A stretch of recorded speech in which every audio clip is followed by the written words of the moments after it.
每年春节，家里都会用糯米做好吃的，而做成糍粑是我最喜欢的。3步解锁做法：原糯米加水浸泡，最好6个小时以上。泡好的糯米更容易蒸熟，不加生。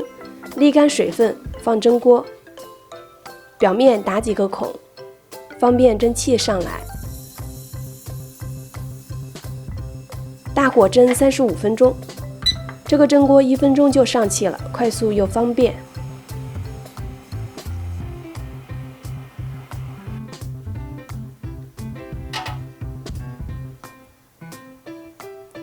蒸好的糯米饭趁热放在除湿机里，用3档搅拌3到5分钟。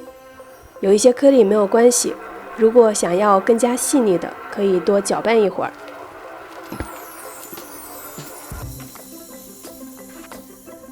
手上沾水可以防粘。趁热把糯米揪下来，团成圆形，再按扁，糍粑就做好了。